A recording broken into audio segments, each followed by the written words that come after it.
UAE इस वक्त क्यों ईरान के निशाने पर है और क्यों ईरान ने फुजैरा पोर्ट को ही निशाना बनाया। बिस्मिल्लाहिर्रहमानिर्रहीम।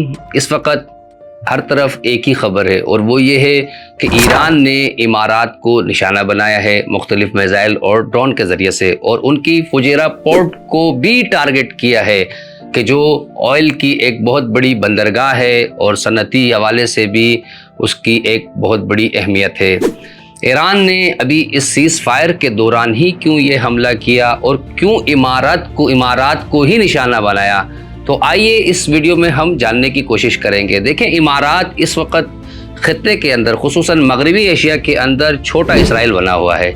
जगह जगह इसने जो है पंगे ले रखे हैं। लीबिया के अंदर देखें तो वहाँ भी ये अलहदगी पसंद ग्रुपों की हिमायत कर रहा है। आप यमन के अंदर देखें तो वहाँ भी अलहदगी पसंद ग्रुपों की हिमायत कर रहा है कि जो यमन को दो अलग अलग मुल्कों में तकसीम करना चाहते हैं। और इसी तरह सूडान के अंदर आपने देखा कि रैबिट फोर्स को वहाँ सपोर्ट कर रहा है कि जो बेतहाशा लोगों का खून बहा रही है।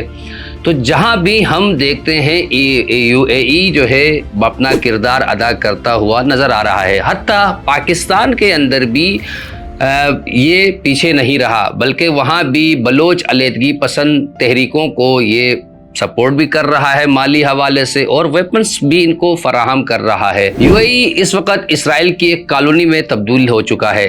यानी ट्रंप के पहले दौरे इक़्तिदार में हम देखते हैं कि उसने जो इब्राहिम अकॉर्ड को पेश किया उसके थ्रू यूएई इस मुआहदे में शामिल हुआ और इसराइल के साथ अपने सिफारती ताल्लुकात बहाल किए। लेकिन बहुत ही कम अरसे के अंदर ये सिफारती ताल्लुकात तिजारती और सिक्योरिटी ताल्लुकात में बदल गए। तिजारती हजम अगर इनका देखें तो हम 6 बिलियन डॉलर्स तक इनकी तिजारती ताल्लुकात पहुंच चुकी है। और इसके अलावा इनके एक हफ्ते के अंदर 100 से ज़ायद जहाज़ इनके यहाँ आते हैं और जाते हैं, जिनमें अब तक 12 लाख अफराद जो है वो मुंतकिल हो चुके हैं। यानी इस वक्त हम यूएई के अंदर देखें तो एक बड़ी तादाद इसराइली लोगों की मौजूद है। इसी तरह यूएई के अंदर इसराइल ने अपना डिफेंस सिस्टम भी नस्ब किया है। जहां पर अमेरिका के अड्डे मौजूद हैं वहीं पर इसराइल भी अपना डिफेंसिव सिस्टम वहां नस्ब किए हुए है। और इसी तरह इसराइल ने यूएई के अंदर अपना अलर्ट सिस्टम का दफ्तर भी खोला है। यूं कहा जाए कि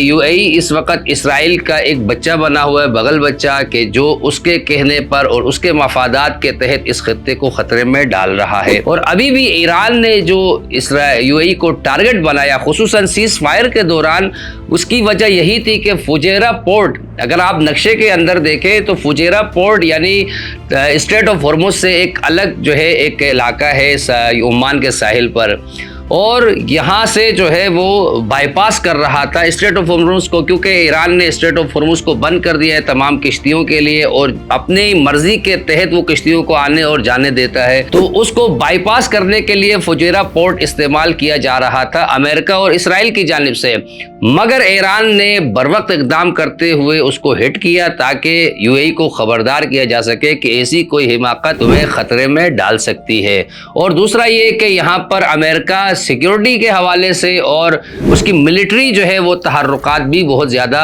हो रही थी। इसी वजह से ईरान ने इसको टारगेट बनाया और अपने दुश्मनों को ये पैगाम दिया कि अव्वल तो ये कि तुम स्ट्रेट ऑफ हॉर्मुज़ के अलावा जो है कोई दूसरा रास्ता नहीं खोल सकते। जैसा कि सऊदीया भी चाह रहा है कि यम्बा जो इलाका है वहाँ से जो है एक रूट निकाले, और निकाला हुआ भी है। उसके थ्रू जो है वहाँ से वो किश्तियों को भेज रहे हैं, निकाल रहे हैं। तो ईरान ने तमाम मुल्कों को ख़बरदार किया है कि अगर हमारे मफादात को आप टारगेट करते हैं तो हम खत्ते के अंदर किसी भी अमेरिकी, इसराइली और उनके हवारी ममालिक के मफादात को महफूज नहीं रहने देंगे। वस्सलामु अलैकुम वरहमतुल्लाहि वबरकातुहू।